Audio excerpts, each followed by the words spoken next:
नमस्कार दोस्तों, मैं विजय सिंह सेंगर त्रिवेणी करियर क्लासेस के यूट्यूब चैनल पर आप सभी लोगों का स्वागत करता हूं।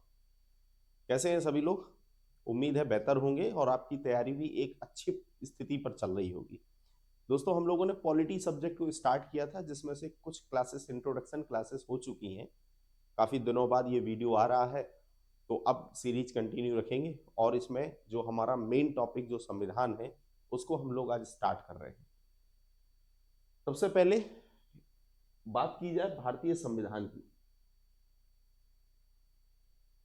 तो संविधान आखिर होता क्या है? सबसे पहले हम ये समझें, संविधान किसे कहते हैं, कॉन्स्टिट्यूशन क्या है।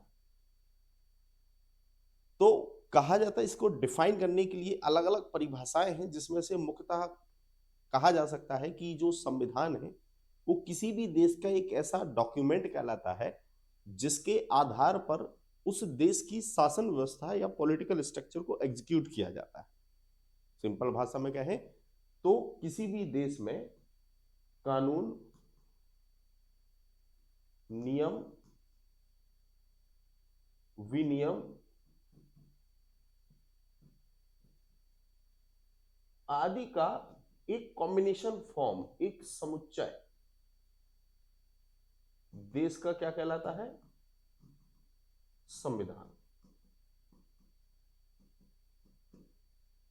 तो संविधान क्या कहलाया? संविधान कहलाया जिस कानूनों के आधार पर, जिन नियमों के आधार पर एक देश की राज्य व्यवस्था को चलाया जाए, एक देश की व्यवस्था को संचालित किया जाए, उसी को उस देश का संविधान माना जाता है। हमारे यहां जिस समय संविधान को लागू किया गया, जिसको जनरली हम सभी लोग जानते हैं, 26 जनवरी 1950 को संविधान लागू हुआ, तो उस संविधान के पहले हमारे यहां जिस संविधान की बात थी वो ब्रिटिश सरकार द्वारा शासन व्यवस्था चलाई जा रही थी। तो हमारे यहां चूंकि जनरली ब्रिटिश कॉन्स्टिट्यूशन का इन्फोर्समेंट हो रहा था। उसके पहले देखा जाए तो भारत में राजतंत्रात्मक व्यवस्था थी, जिसमें मुगल बादशाह, उससे पहले दिल्ली सल्तनत, है ना। तो ये जो राजतंत्रात्मक व्यवस्था थी, तो वहां भी कानून नियम तो थे, पर वो किस प्रकार के थे? राजतंत्र के आधार पर। लेकिन जब लोकतंत्र आया तो लोकतंत्र की वजह से दुनिया के अलग अलग देशों ने, या जिस देशों ने लोकतंत्र की शुरुआत की, तो उन देशों से एक व्यवस्थित संविधान की स्ट्रक्चर की शुरुआत हुई है। जैसे कि माना जाता है कि संविधानवाद की जो शुरुआत है वो ब्रिटिश कॉन्स्टिट्यूशन है, जहां से ब्रिटेन से संविधान को प्रारंभिक रूप से, शुरुआती रूप से लागू किया गया है व्यवस्थित रूप से। जिसे आज हम जिस संविधान को समझते हैं, उसकी जो शुरुआत है वो एक ब्रिटिश कॉन्स्टिट्यूशन से होती है।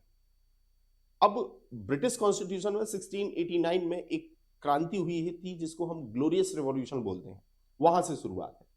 पर ब्रिटेन का जो कॉन्स्टिट्यूशन है वो अनरिटन फॉर्म में है, वहां आज भी कॉन्स्टिट्यूशन को लिखित रूप में नहीं किया गया है। तो लिखित कॉन्स्टिट्यूशन की जो शुरुआत है, रिटन कॉन्स्टिट्यूशन जो हुआ स्टार्ट, लिखित संविधान, वो होता है अमेरिकी क्रांति से। जब अमेरिका में रिवॉल्यूशन हुआ था ब्रिटिश सत्ता के खिलाफ, तो अमेरिकी क्रांति जब हुई थी 1776 में, तो उसी 1776 की अमेरिकी क्रांति के बाद 1788-89 में अमेरिकी संविधान को लागू किया गया, और अमेरिका दुनिया का एक ऐसा पहला देश बना जिसने अपने यहां पर संविधान को लिखित रूप से लागू किया। इसके तुरंत बाद फ्रांसीसी क्रांति होती है, तो फ्रांसीसी क्रांति में लिखित संविधान है। और जैसे जैसे दुनिया के देश आजाद होते चले गए और जिनके यहां पर राजतंत्र से लोकतंत्र कन्वर्ट हुआ, उन देशों में लिखित संविधानों को प्रारंभ करना स्टार्ट हुआ। क्या फर्क है लिखित और अलिखित संविधान? लिखित संविधान वो संविधान है जिसमें कुछ बुद्धिजीवी वर्ग बैठकर एक संविधान को लिखित करते हैं। एक संविधान सभा बुलाई जाती है और उसके आधार पर वो बुद्धिजीवी वर्ग अपनी अपनी बुद्धिमत्ता से ये तय करता है कि किन नियमों के आधार पर हमारे देश की व्यवस्था को चलाया जाएगा। और अलिखित संविधान में चूंकि कुछ लिखा नहीं है, तो हमारे देश की जो परंपराएं हैं, हमारे देश के जो नियम कानून पहले से चले आ रहे हैं, वही हमारे देश के संविधान का आधार होते हैं। भविष्य में अगर हमें कुछ भी चेंज करना हुआ तो बहुत आसानी से उस देश की पार्लियामेंट अपने देश के संविधान में या कानूनों में बहुत आसानी से परिवर्तन कर देती है। तो लिखित संविधान और अलिखित संविधान में एक बेसिक अंतर यह है कि लिखित संविधान में चूंकि पहले से लिखा जा चुका है और उसे लिखित संविधान के आधार पर चेंजे देश की व्यवस्था चलेगी। और ये लिखने वाले कोई बाहरी लोग नहीं, बाहरी लोग भी हो सकते हैं, पर जनरली उसी देश के कुछ बुद्धिजीवी वर्ग उस संविधान को लिखते हैं। और अलिखित संविधान परंपराओं को आधार बनाकर संविधान चलाया जाता है। तो लिखित संविधान की जो शुरुआत होती है वो अमेरिका से होती है, और दुनिया में सबसे पहला संविधान जो स्टार्ट हुआ वो ब्रिटेन में, बट वो ब्रिटिश संविधान कैसा कहलाता है? अलिखित संविधान। तो संविधान क्या हुआ? संविधान हुआ ऐसा दस्तावेज, ऐसा डॉक्यूमेंट जिसके आधार पर देश की व्यवस्था को चलाया जाए, शासन व्यवस्था को चलाया जाए, वही हमारे देश का संविधान है। तो बात आती है कि भारत में भी हमें चूंकि लिखित संविधान चाहिए था, तो संविधान को लिखे कौन? इसके लिए जरूरी था संविधान सभा। बिना संविधान सभा के, बिना बुद्धिजीवी वर्ग के इकट्ठे हुए संविधान को नहीं लिखा जा सकता। तो जरूरत थी हमें एक संविधान सभा की। अच्छा, हमारे देश में संविधान की डिमांड बहुत पहले से चली आ रही थी। कहते हैं कि जब कांग्रेस का गठन हुआ था तो कांग्रेस की स्थापना के साथ ही भारत में संविधान की मांग छिप चुकी थी। 1885 में जब कांग्रेस बनी तो यह माना जाता था कि वह कांग्रेस किसी और के लिए नहीं बल्कि भारतीयों को आजाद कराने के लिए बनाई गई थी। और जब भारतीय उसी आजाद होंगे, भारतीय लोग जब ब्रिटिश सत्ता की हुकूमत से जब आजाद होंगे तो निश्चित है अपना खुद के संविधान को चलाएंगे। आगे चलकर 1895 में बाल गंगाधर तिलक ने भी एक स्वराज्य विधेयक पेश किया था। ये हिस्ट्री का पार्ट है, आप हिस्ट्री में पढ़ेंगे। तो उस समय 1895 में जब स्वराज्य विधेयक लाया गया था तो वो भी एक संविधान का आधार था, जो भारत का एक प्रारूप, संविधान का प्रारूप कह सकते हैं। 1922 में गांधी जी ने भी ये एक स्टेटमेंट दिया था कि भारतीय संविधान जो होगा वो भारतीयों की इच्छानुसार होगा। अर्थात कोई भारत में संविधान को कोई थोपेगा नहीं। हमारी ब्रिटिश सत्ता से हम कोई चीज लेने वाले हैं नहीं। हमारे ऊपर शासन व्यवस्था किस तरीके से होगी, कौन से नियम बनेंगे, ये तय करने की शक्ति हमारी होगी। सब लोग संविधान संविधान की बात करे जा रहे थे, बट मूल मुद्दा था संविधान सभा कि आखिर संविधान अगर लिखा जाएगा तो वह संविधान लिखने वाले कौन होंगे। तो संविधान सभा की जो पहली औपचारिकता है या संविधान सभा की फर्स्ट जो डिमांड की गई वो किसके द्वारा की गई? वो की गई 1934 में M.N. रॉय, जो कि एक कम्युनिस्ट लीडर थे, एक साम्यवादी नेता थे। और इन्होंने भारत में पहली बार संविधान सभा की डिमांड की थी कि भारत में एक संविधान सभा होनी चाहिए। इस क्वेश्चन को याद रखना, कई बार पेपरों में पूछा गया है। लगभग हर एक एग्जाम में यह क्वेश्चन आ चुका है कि भारत में पहली बार संविधान सभा की औपचारिक रूप से डिमांड करने वाले कौन थे। तो वो है मानवेंद्र नाथ रॉय, जो कि एक साम्यवादी नेता थे, कांग्रेस से संबंधित नहीं थे। सामान्यतः इनकी जो विचारधारा थी वो साम्यवाद से संबंधित थी। तो M.N. रॉय ने भारत में संविधान सभा के गठन की औपचारिक रूप से डिमांड की, बट ये इनका व्यक्तिगत ओपिनियन था, क्योंकि मूल पार्टी या सबसे बड़ी पार्टी इस समय जो भारत में काम कर रही थी वो कांग्रेस थी। जब तक कांग्रेस ने इस चीज को एक्सेप्ट करे कुछ होने वाला था नहीं। 1935 में पंडित जवाहरलाल नेहरू के प्रयासों से ये एक्सप्लेन किया गया या ये सिफारिश की गई कांग्रेस के सामने कि भारत में संविधान को लिखने के लिए एक सभा का आयोजन किया जाना चाहिए। बिना सभा के एक संविधान को व्यवस्थित नहीं लिखा जाएगा। और ये कांग्रेस की तरफ से एक प्रयास था और ये डिमांड थी कि क्यों ना हम भी अपने लिए एक संविधान सभा को बनाएं। 1936 में जब लखनऊ अधिवेशन हुआ तो उस लखनऊ अधिवेशन में कांग्रेस ने ये तय किया, या यूं कहें कि संविधान की परिभाषा को स्पष्ट करते हुए संविधान की महत्व को समझा, संविधान सभा के महत्व को समझा कि आखिर संविधान सभा का इंपॉर्टेंस क्या है। और 1936 के लखनऊ अधिवेशन के बाद लगातार ये ब्रिटिश हुकूमत के ऊपर ये कांग्रेस के द्वारा दबाव लगाया जा रहा था कि हमारे लिए एक संविधान सभा का गठन किया जाए। पर जब भी हम कांग्रेस के सामने यह प्रस्ताव रखते थे कि हमारे लिए संविधान सभा बनाइए, तो कांग्रेस हमेशा ब्रिटिश गवर्नमेंट इसको इग्नोर करती थी, क्योंकि कोई भी सत्ता या कोई भी हुकूमत ये कभी नहीं चाहेगी कि हम आपको आजाद करें। वो तो ये तब तक चाह रहे थे कि कैसे भी करके जब तक काम चल जाए तो चलता रहे। इसी बीच हुआ ये कि 1939 में एक विश्वव्यापी घटना घटी और 1939 सितंबर 1939 से दुनिया में स्टार्ट हुआ द्वितीय विश्व युद्ध। नामकरण तो बाद में ही हुआ है, क्योंकि जिस दिन सितंबर 1939 में युद्ध स्टार्ट हुआ तो उसे विश्व युद्ध कह देना ये उचित नहीं था। बस एक युद्ध हुआ जिसमें जर्मनी ब्रिटेन आपस में सामने हुए और धीरे धीरे कई देश इसमें समाहित हो गए और इसी वजह से उसको फिर नाम दिया द्वितीय विश्व युद्ध। शुरुआत में नहीं लग रहा था कि एक लंबा युद्ध खिंचने वाला है, पर युद्ध तो था।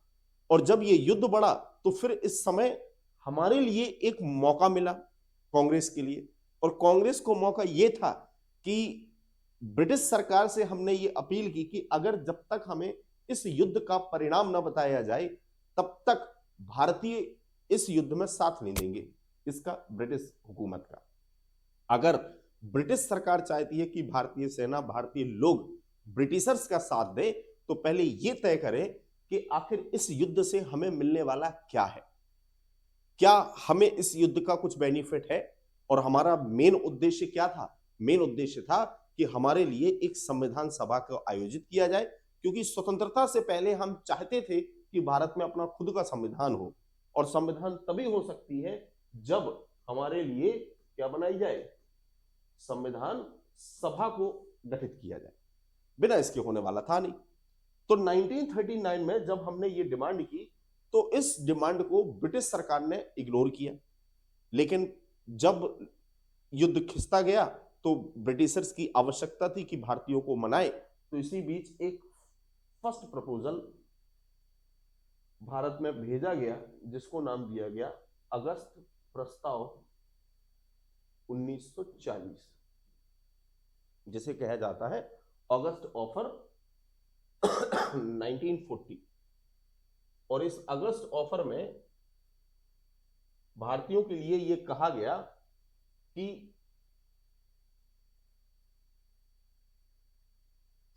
हम युद्ध के बाद भारतीयों को एक संविधान सभा का आयोजन करवाएंगे, पर इस संविधान सभा में हकीकत में होगा कौन, ये अगस्त ऑफर में ये बातें मेंशन नहीं थी।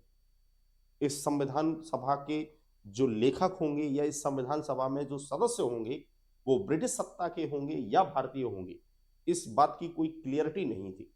और इस वजह से हुआ ये कि इस अगस्त ऑफर को कांग्रेस ने मानने से पूर्णतः खारिज कर दिया, या कांग्रेस ने मानने से पूर्णतः मना कर दिया।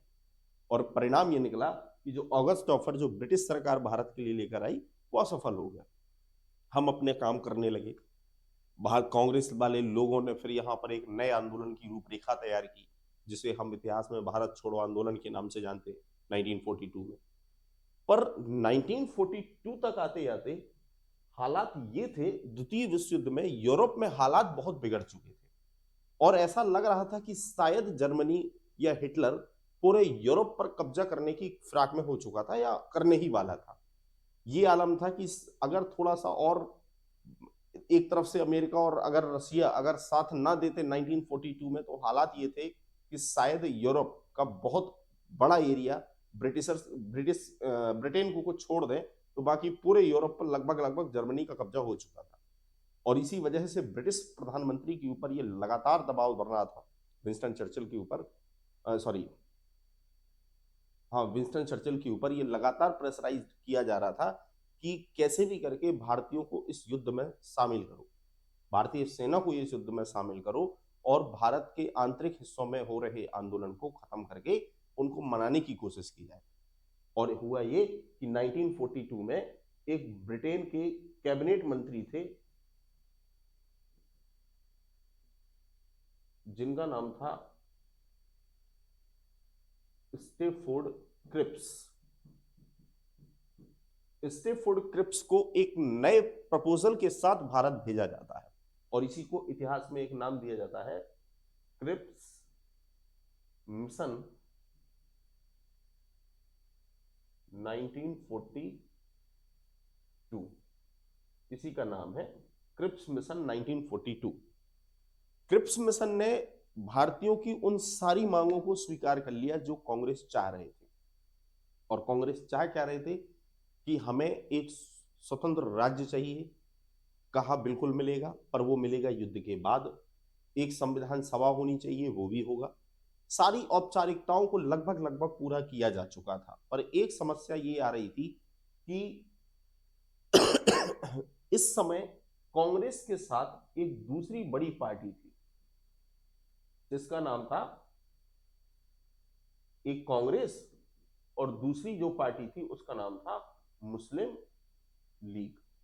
मुस्लिम लीग ने यहां पर एक नया आइडिया यहां पर थोपा और वो ये कि यहां पर जो संविधान सभा बनेगी वो संविधान सभा एक नहीं बल्कि दो होनी चाहिए। पहली सभा जो भारत के लिए कार्य करेगी और दूसरी सभा जो पाकिस्तान के लिए कार्य करेगी। अर्थात संविधान सभा एक नहीं बल्कि दो होंगी। एक भारत का संविधान लिखेगी और एक पाकिस्तान का संविधान लिखेगी। बिना दो संविधान सभा के हम किसी भी प्रस्ताव पर सहमति नहीं देंगे। और चूंकि क्रिप्स को, स्टेफोर्ड क्रिप्स को यह बताया ही नहीं गया या उसे ये जानकारी का अभाव था कि भारत का विभाजन भी होना है या भारत में दो संविधान सभाओं के गठन की बात की जाएगी। और जब मुस्लिम लीग बिना पाकिस्तान के लिए संविधान सभा की जब तक उसमें कोशिश नहीं की जाएगी या जब तक उसमें यह आदेश ना हो कि पाकिस्तान के लिए भी अलग संविधान सभा हो, मुस्लिम लीग किसी भी प्रस्ताव को मानने के लिए अब अड़ चुकी थी। हम कुछ नहीं मानेंगे।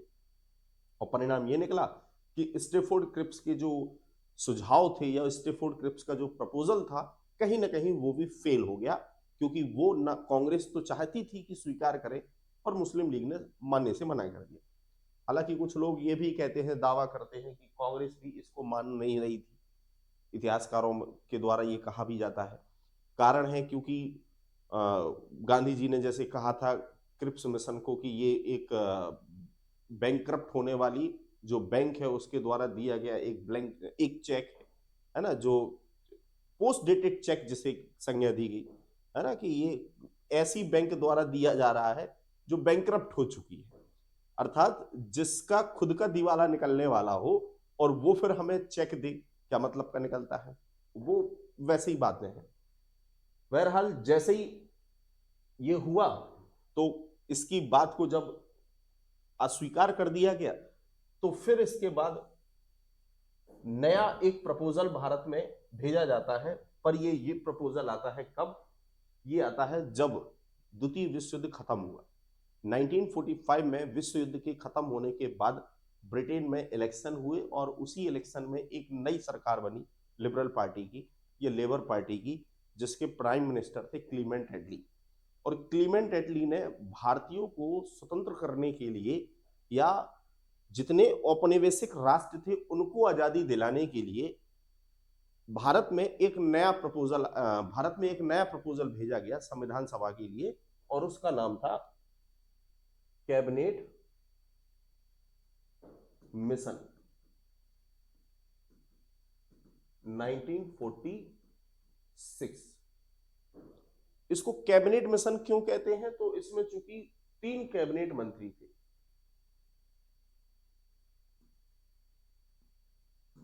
पहला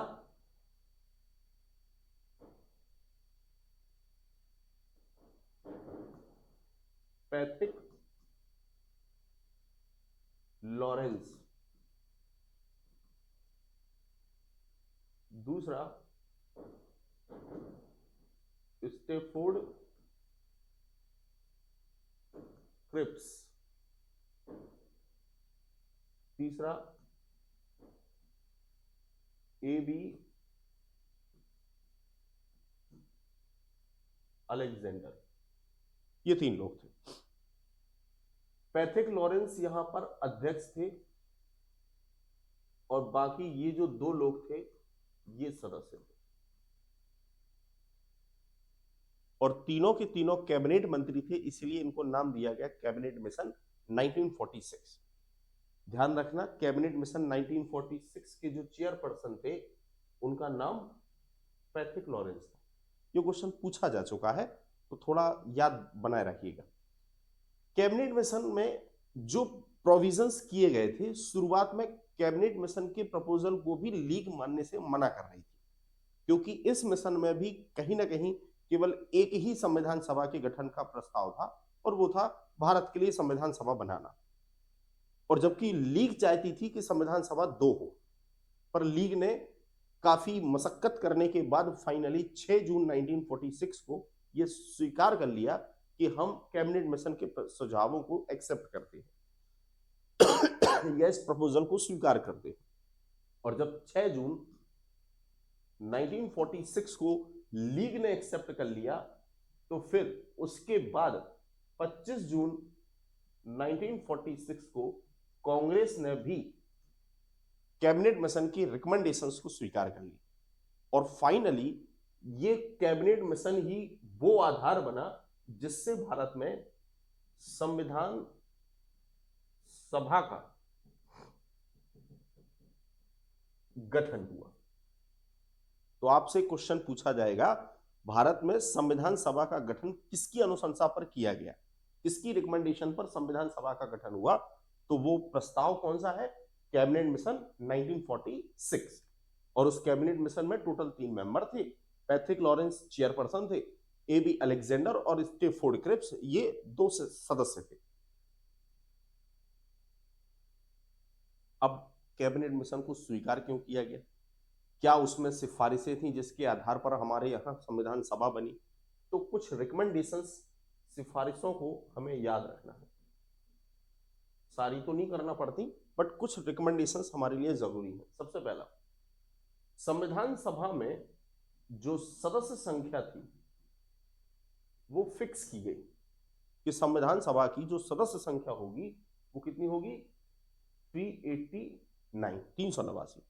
अब ये 389 सदस्य कहां से आएंगे? तो 389 सदस्यों को कहा गया 296 जो होंगे वो होंगे ब्रिटिश प्रोविंसेस से, अर्थात ब्रिटिश प्रांतों से।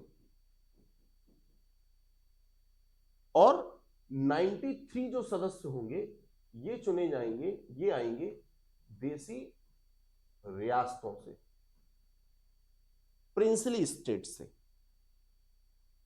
389 टोटल होंगे और उस 389 में 296 ब्रिटिश प्रोविंसेस से और 93 मेंबर्स होंगे वो प्रिंसली स्टेट से चुनकर आएंगे। इस 296 में भी 2 हिस्सों में बटे थे मेंबर्स। एक 292 प्लस 4। 292 उस समय हमारे यहां पर टोटल 11 प्रोविंसेस थे। 11 प्रांतों से जो सदस्यों का चयन, इलेक्शन होना था, वो मात्र 292 था। और 4 जो मेंबर्स थे, ये जनरली 4 मेंबर्स उस समय कमिश्नरी एरियाज थे।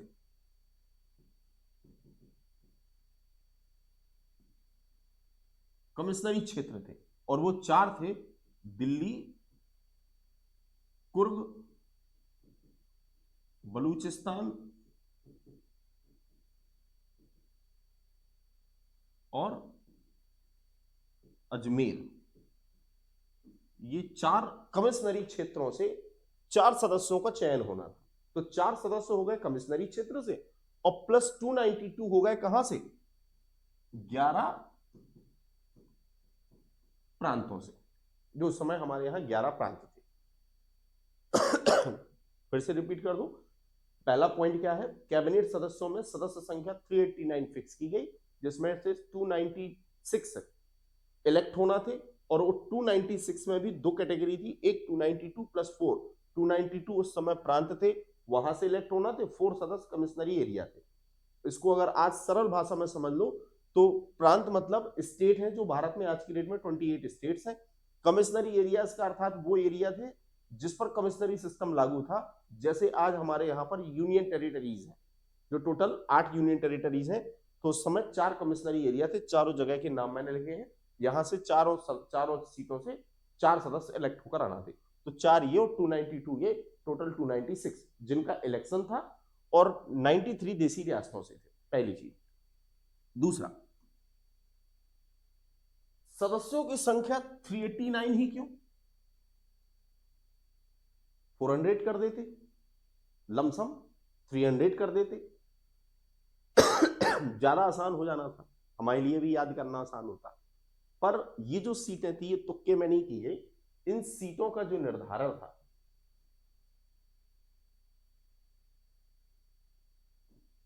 वो हुआ था जनसंख्या के आधार पर।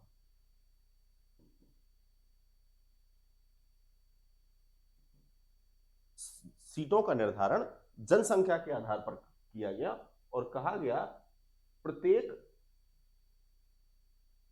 10 लाख की जनसंख्या पर एक सीट तय की गई।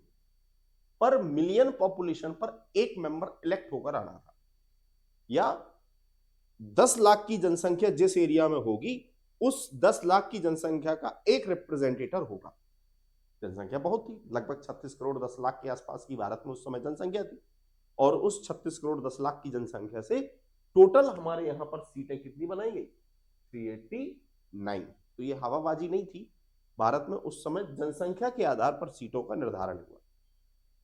तो फिर कुछ लोगों के दिमाग में आ रहा होगा, तो क्या उस समय हम लोगों ने जनसंख्या को काउंट किया कि पहले जनसंख्या को काउंट करें, देन उसके बाद हम लोग चुनाव लड़ें? तो जानकारी के लिए बता दें, जनसंख्या के आंकड़े हमारे यहाँ पर हर 10 साल में आते जा रहे थे। जो शुरुआत हुई थी 1872 से, और दशकीय जनगणना की शुरुआत 1881 से हुई है ना। तो थोड़ा सा याद रख लेना, जो जनगणना है, सेंसस है, वो 1872 से स्टार्ट हुई थी। पर दशकीय जनगणना का मतलब क्या हुआ? हर 10 साल में जो जनगणना होगी उसकी शुरुआत जो हुई वो हुई थी 1881 से। क्लियर है? स्टार्ट कराने वाला यहां था व्यक्ति लॉर्ड मेयो, जिसने भारत में जनगणना को प्रारंभ किया था, और दशकीय जनगणना की शुरुआत करने वाला जो व्यक्ति था उसका नाम था रिपन, लॉर्ड रिपन। दो फैक्ट है, थोड़ा सी याद रख लेना। लॉर्ड मेयो के द्वारा जनगणना को स्टार्ट किया गया और रिपन के द्वारा उसको दशकीय जनगणना में कर दिया गया, अर्थात हर 10 साल में जनगणना करवाई जाएगी। तो ये जनगणना हमारे पास हो रही थी, तो इसी आधार पर हमारे यहाँ डेटा था कि जनगणना जो 1941 में हुई थी, और उसी जनगणना के आधार पर पता था कि किस एरिया में कहाँ क्या डेटा है। तो ये ब्रिटिश हुकूमत के पास डेटा था, और उसी के आधार पर बस केवल कैलकुलेशन करना था कि कहां कहां पर कैसे क्या सीटें आनी है। दूसरा, ये जो सीटें थी टोटल ब्रिटिश प्रांतों को, जो सीटें थी ब्रिटिश प्रांतों को दी गई सीटों का निर्धारण 3 समुदायों में किया गया।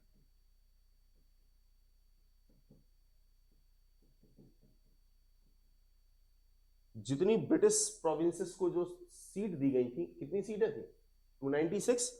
उन 296 सीटों को 3 कम्युनिटीज में डिवाइड किया गया, और वो 3 कम्युनिटी थी मुस्लिम, दूसरा सिख, और तीसरा जो बच गई वो कहलाई सामान्य या अनरिजर्व्ड। तो जो मुस्लिम सीट्स थी, मुस्लिम सीट के लिए कितनी, मुस्लिम कम्युनिटी के लिए कितनी सीटें आरक्षित हुई? 79। सिखों के लिए सीटें आरक्षित हुई 4, और जो बच गई, कितनी बच गई? तो साहब टोटल थी 296, और उस 296 में 79 4 रिजर्व हो गई, तो बची 213। ये रिजर्व हुई किसके लिए? मतलब रिजर्व नहीं थी, रिजर्वेशन इन पर नहीं था, रिजर्वेशन इन 2 कम्युनिटी को था। तो जो बच जाएगा वो अपने आप तीसरी कम्युनिटी कहलाएगी।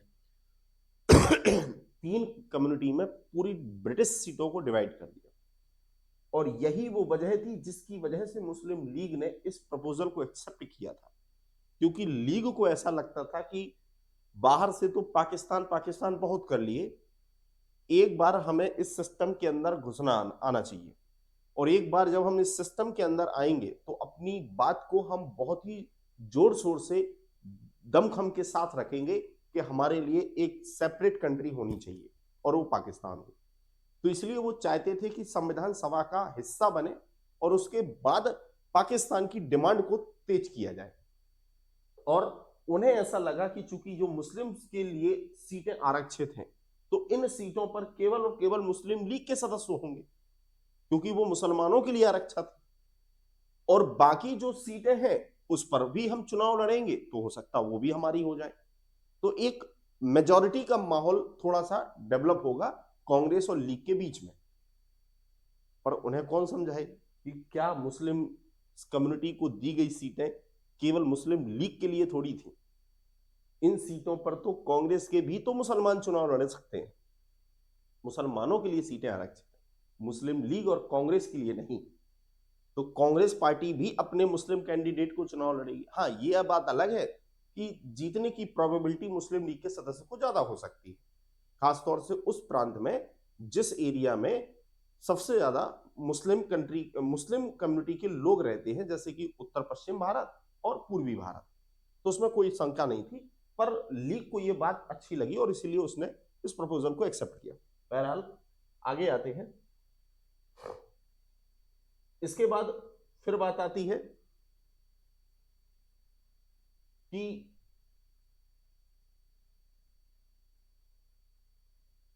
अगला पॉइंट यह हुआ कि जो लीग थे उन्होंने कहा कि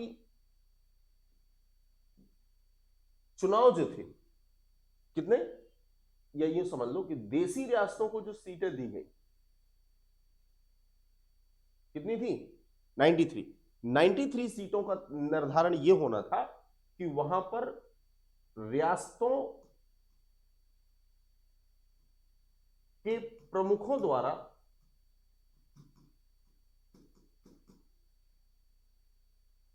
उसके मेंबर का चयन होना था। मतलब ये कि जो चुनाव था वो 296 सीट्स पर था। जो 93 सीट्स थी देसी रियासतों की जो सीटें थी उन पर चुनाव नहीं होना था। उन 93 मेंबर्स को कैसे भेजा जाएगा, तो ये हर रियासत के जो हेड है वो आपस में तय करेंगे। जैसे कि एक क्षेत्र में 10 लाख की जनसंख्या में मान के चलो 15 रियासतें आ रही हैं, तो वो 15 रियासतों के हेड ये तय करेंगे कि हमारा रिप्रेजेंटेटिव कौन होगा। तो ये रियासतों के प्रतिनिधियों के द्वारा तय किया जाएगा कि संविधान सभा का सदस्य किसे बनाया जाएगा, और इसलिए 93 सीट्स पर चुनाव नहीं थे, इस बात को याद रख लेना। दूसरा, अब चुनाव कराने का भी समय नहीं था, हकीकत तो ये थी, क्योंकि मार्च 1946 में कैबिनेट मिशन भारत आया था और जून 1946 में फाइनली इसको एक्सेप्ट किया था। तो जून 1946 के बाद समय इतना नहीं था कि हम चुनाव कराएं, तो इसलिए सदस्य जो 296 मेंबर्स चुनने थे, जो इलेक्ट होना थे, वो कहीं बाहर से इलेक्ट नहीं हुए, प्रांतीय विधानसभाओं के द्वारा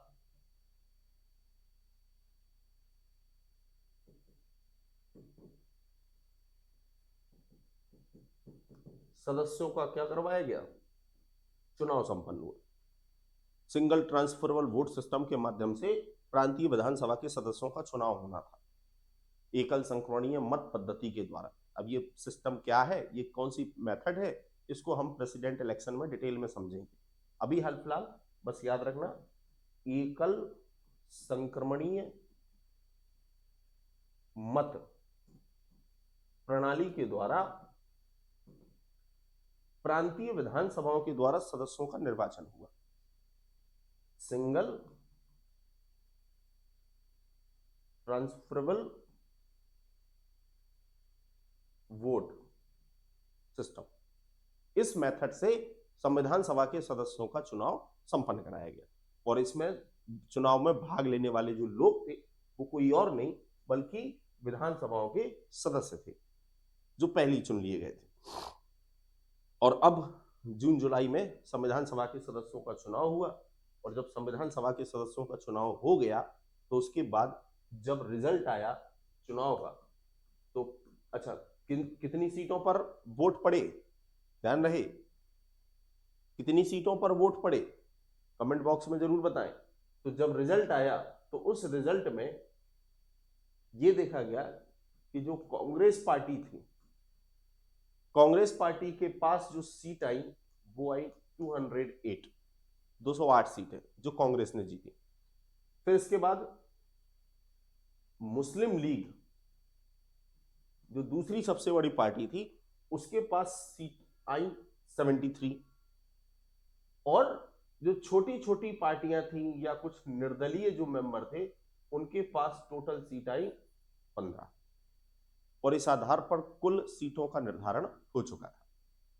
93 सीटों पर चुनाव होना नहीं था, उन पर वोटिंग होनी नहीं थी, तो वो सीटों का परिणाम आना नहीं था। परिणाम जो आना था वो आना था 296 का, और उस 296 में 208 लीग के पास गई, 208 कांग्रेस के पास गई, 73 लीग के पास गई, और 15 सीट्स अदर पार्टीज के पास गई, या निर्दलीय या छोटी छोटी पार्टियां जिनके पास कुल सीटें 15 थी। इस आधार पर जब रिजल्ट आया तो रिजल्ट के बाद देखा यह गया कि मुस्लिम लीग को लगा कि इसमें तो मेरा कोई वर्चस्व है ही नहीं, क्योंकि संविधान सभा में कुछ भी कार्य अगर होता है तो हर एक सभा का कार्य करने का तरीका जनरली क्या होगा कि अगर जैसे कि किसी क्लास में 20 लोग अगर बैठे हैं तो उन 20 लोगों में कोई बात अगर हमें रखनी है, उस क्लास में कोई प्रपोजल लेकर आना है कि क्या ये कार्य होना चाहिए या नहीं होना चाहिए, तो लोकतांत्रिक प्रणाली का उद्देश्य होता है कि हर एक मुद्दे पर चर्चा हो और आपस में वोटिंग कराकर हम ये तय करें कि ये चीज होनी चाहिए या नहीं होनी चाहिए।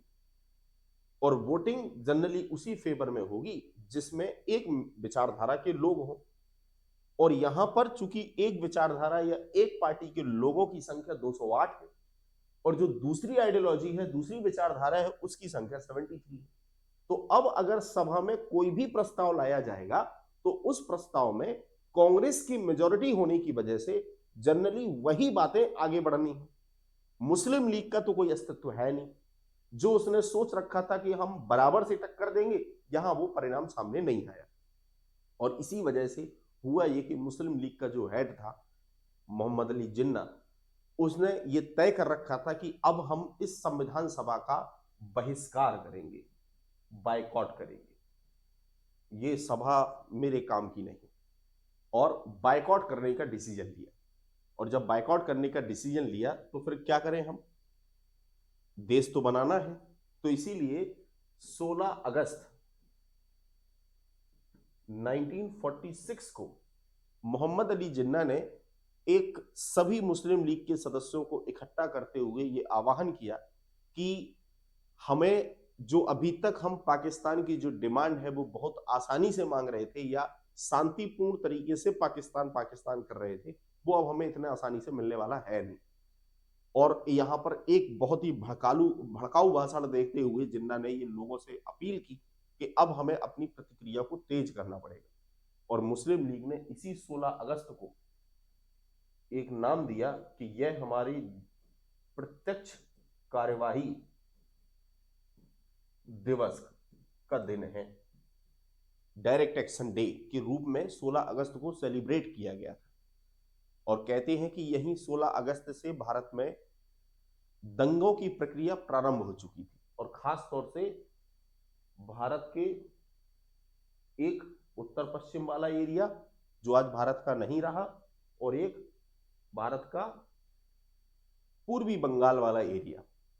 क्यों हुआ था तो थोड़ा सा इतिहास में आपको जाना पड़ेगा, है ना। तो उस समय आपको जो CR दास फॉर्मूला है उसको समझना पड़ेगा, वेबल प्लान है, तब आपकी थोड़ी सी भूमिका बनेगी कि आखिर क्यों ये दंगे हुए थे। एक लाइन में मैं शॉर्ट में आपको बस बताना चाहूंगा कि लीग ने ये कोशिश की कि उत्तर पश्चिमी भारत में और पूर्वी भारत में ऐसे लोगों को बाहर करो उस क्षेत्र से जो ये नहीं चाहते कि हम एक स्वतंत्र देश अपनाएं। अब इसका कारण क्या था? तो इसका कारण ये था कि ये बहुत पहले ये चीज को स्वीकार कर लिया गया था कि अगर पाकिस्तान एक नया देश बनना है तो हम क्यों ना उस क्षेत्र में रेफरेंडम करवाएं, प्लेबिसाइड करवाएं, और जनता ये तय करे कि क्या वह क्षेत्र स्वतंत्र होना चाहता है या नहीं होना चाहता। और जिन्ना को ये ऐसा लग रहा था कि अगर उस क्षेत्र पर प्लेबिसाइड हुआ, जो नहीं होना था जनरली, पर अगर हो गया तो फिर उस क्षेत्र से केवल एक ही आवाज आनी चाहिए कि स्वतंत्र देश पाकिस्तान हो। और वो तब मुमकिन है जब इस क्षेत्र में रहने वाले सारे के सारे लोग एक कम्युनिटी के हों या एक विचारधारा के हों, वो तभी संभव था। और इसीलिए इन क्षेत्रों से उन लोगों को बाहर किया जाने लगा जो भारतीयों के हित में थे, जो भारतीय समर्थक थे।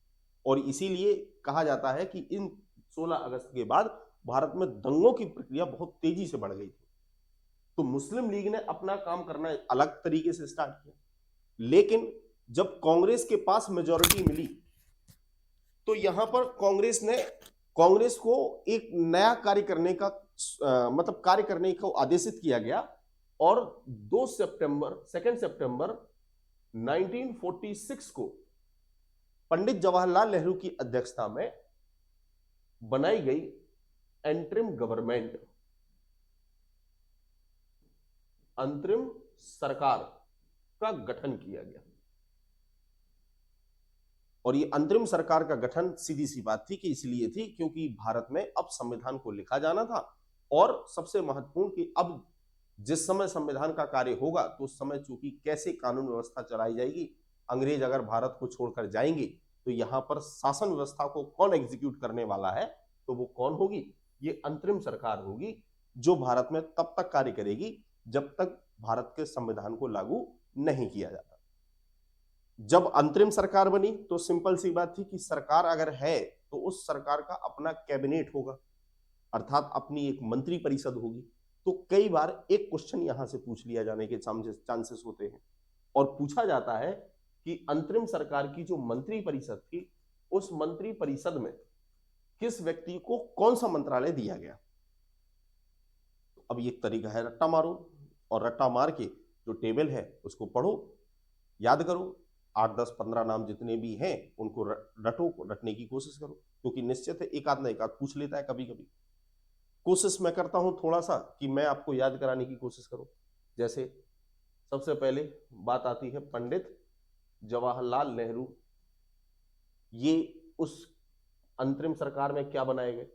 तो जो पंडित जवाहरलाल नेहरू थे इनको कुछ डिपार्टमेंट दिए गए। जैसे सबसे पहले ये बनाए गए कार्यकारी परिषद के उपाध्यक्ष हुए। पहले तो कार्यकारी परिषद के उपाध्यक्ष बनाए गए। तो फिर अध्यक्ष कौन बना साहब? कार्यकारी परिषद का अध्यक्ष। अच्छा, कौन सी कार्यकारी परिषद? कार्यकारी परिषद का मतलब है जो गवर्नर की, इस समय गवर्नर ही था, सॉरी, वायसराय की जो कार्यकारिणी थी, जो कार्यकारिणी काउंसिल हुआ करती थी, एग्जीक्यूटिव काउंसिल, उस काउंसिल का जो डेप्यूटी चेयरमैन था या जो उपाध्यक्ष था वो बनाए गए पंडित जवाहरलाल नेहरू। तो भारत में मुख्य पद अभी भी वायसराय का है। तो पहला आदमी हुआ वायसराय, जो जनरली ब्रिटिश गवर्नमेंट का प्रतिनिधि है, ब्रिटिश सरकार का। तो यहां पर उपाध्यक्ष किसे बनाया गया? तो अंतरिम सरकार से उपाध्यक्ष बनाया गया पंडित जवाहरलाल नेहरू। चलिए, ये काम। दूसरा, चूंकि नेहरू की पकड़ थोड़ा सा एक्सटर्नल अफेयर्स पर ज्यादा थी, ऐसा माना जाता है कि जो नेहरू थे वो लोकतंत्र और उनकी जो आइडियोलॉजी थी, विचारधारा थी, थोड़ा उदार विचारधारा के ज्यादा समर्थक थे। और इसलिए विश्व पटल पर उनकी थोड़ा सा जो स्थिति थी वो काफी ऊंची थी। और इसीलिए इनको एक और विभाग दिया गया, विदेशी मामले, एक्सटर्नल अफेयर्स, वो भी इनके हाथ में आए। और तीसरा, कॉमनवेल्थ, राष्ट्रमंडल। क्या भारत राष्ट्रमंडल का मेंबर हो या ना हो, ये तीनों मुद्दों, ये भी मुद्दा नेहरू के हाथ में था और इनको 3 मामले दिए गए। पहला, कार्यकारी परिषद के ये उपाध्यक्ष बने, दूसरा विदेशी मामले इनके हाथ में रहे और राष्ट्रमंडल का मामला इनके हाथ में रहा। जितना पकड़ विदेशों में भारत के जो पंडित जवाहरलाल नेहरू थे उनकी थी, उतनी ही देश के अंदर जो मजबूत स्थिति थी वो किसकी थी? सरदार वल्लभ भाई पटेल की। और पटेल साहब को जो डिपार्टमेंट मिला तो सीधी सी बात है उन्हें मिलना था गृह विभाग, होम मिनिस्ट्री, और गृह मामलों के ये हेड बनाए गए। साथ ही साथ दूसरा विभाग मिला संचार, कम्युनिकेशन,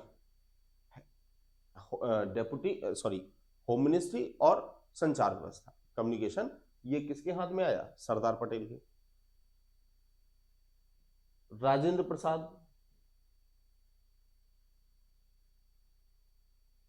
कहां से थे? तो मूल रूप से जहां से ये बिलोंग करते थे आज की डेट में वह हिस्सा क्या है? बिहार का। और बिहार का जैसे ही नाम आता है तो थोड़ा सा हमारी जो मानसिकता है वो चली जाती है यूपी बिहार का एरिया, एग्रीकल्चर एरिया। तो एग्रीकल्चर एरिया है तो बस थोड़ा सा याद कराने के लिए बता रहा हूं, तो इसको बस याद कर लो कि जो राजेंद्र प्रसाद थे उनको कौन सा डिपार्टमेंट मिला? खाद्य एवं कृषि। इनको कहा कि आप फूड एंड एग्रीकल्चर को संभालिए, फूड सप्लाई और agriculture department doctor Rajendra Prasad का रखा गया। राजेंद्र प्रसाद के बाद जैसे कि जगजीवन राम, जगजीवन राम नाम से ही स्पष्ट है कि ऐसे व्यक्ति हैं कि जैसे कि जब कार्य करो, बहुत ज्यादा जब काम हो जाए, शारीरिक क्षमता से ज्यादा जब काम हो तो शरीर थकता है तो मुंह से निकलता हाय राम कितना काम कर लिया। तो काम काहे निकलता? काहे से काम किया। तो याद रखो जगजीवन राम को कौन सा डिपार्टमेंट मिला? लेबर डिपार्टमेंट, श्रम विभाग जगजीवन राम को मिला। बलदेव सिंह,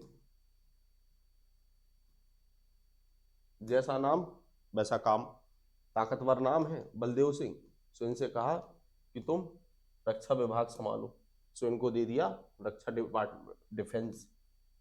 फिर इसके बाद सी राजगोपालाचारी, पढ़े लिखे आदमी थे तो इनको दे दिया शिक्षा विभाग, एजुकेशन। सी एच भाभा, इनको दिया कार्य एवं खनन व बंदरगाह का जो विभाग है वो किसके हाथ में आया? सी एच भाभा के हाथ में। फिर इसके बाद लियाकत अली, इनको दिया फाइनेंस डिपार्टमेंट, तुम वित्त संभालो। अरुणा आसफ अली,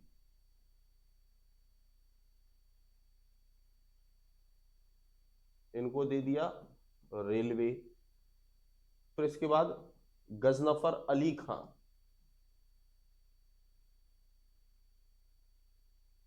इनको दे दिया हेल्थ डिपार्टमेंट, स्वास्थ्य विभाग।